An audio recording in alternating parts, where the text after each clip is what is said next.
Okay, so once we have enough chains, we're going to continue on and make our cowl. If you want to find the pattern, it's called the Back Loop Beginner Cowl on Ravelry, and it's truly what I use to teach beginners how to crochet. And so I made some more chains here. You'll want to chain the amount that the pattern says, or like I said, the chains need to be able to fit around your head. And I kind of just made it big enough just to show you guys how to do this, okay? So like I was saying before, we want to just make sure that our chain is straight. And so you can kind of do it in lengths. I kind of pinch off this much. That's straight. It's going to stay straight. And just keep making it straight like this. Then you want to put your hook under here into this chain exactly how my finger is. So you don't want to put your hook down into the chain this way. You want to do it up this direction. And that will make it in a circle, just like this. And when I'm, like I said, when I'm teaching, it just feels like a big globby mess. And sometimes I do this part for my beginners if they're feeling frustrated, because the biggest thing I want my first time crochet students to learn is how to do a single crochet, and how to just be consistently making one, because that's a really big deal. There's a lot of skills going on there. So yes, this is going to look a little bonkers, but there's the loop that was on your hook originally. There's the first chain that you made. We're going to connect it all with a slip stitch. So you yarn over and you just pull through both of these loops, just like that. And then I like to look for where it goes from the loop here just down into the chains, because on this side it looks like a mess, like what is happening? Your tail's over here, this is all connected funny.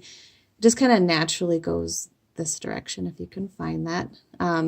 Just looks like the loop goes right into this chain down into these guys, okay?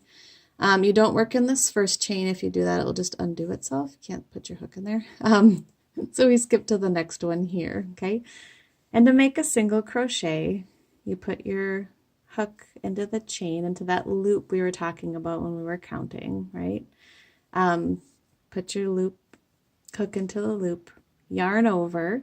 So you've got 3 loops going here. Here's the original loop on your hook. That's the chain that you just put your hook in, and that's what you just wrapped around right there, okay? Now this middle one is going to come off. I'll do it with my fingers just so you can see visually what's happening. This middle one is coming off, and then you have 2 loops on your hook, okay?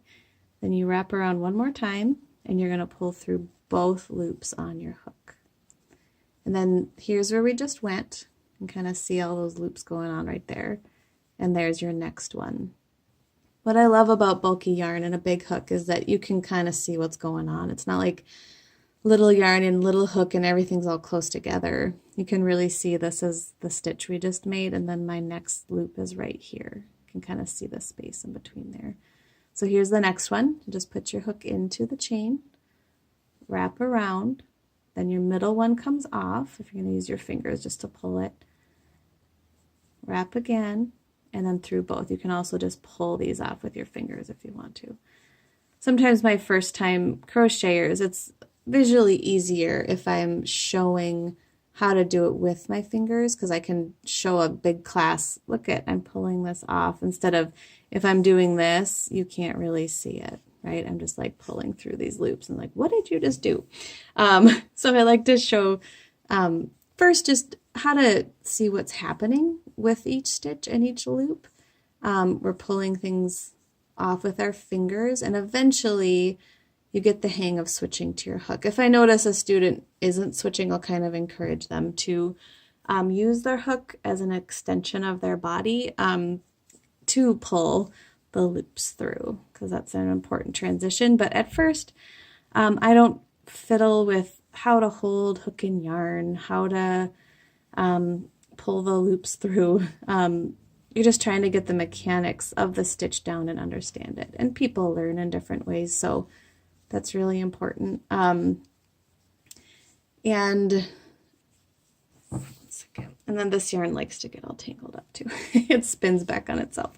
I also tell people, I have my yarn back here because I'm trying to do this video.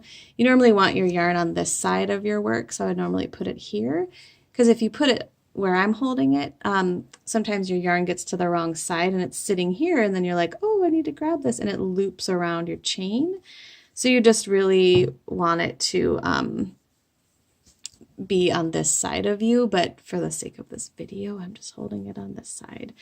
So we'll continue to make chains, single crochets around our chain, and then there'll be one more step once we get to the end here. I'll kind of show you guys what we need to do once we get around our chain.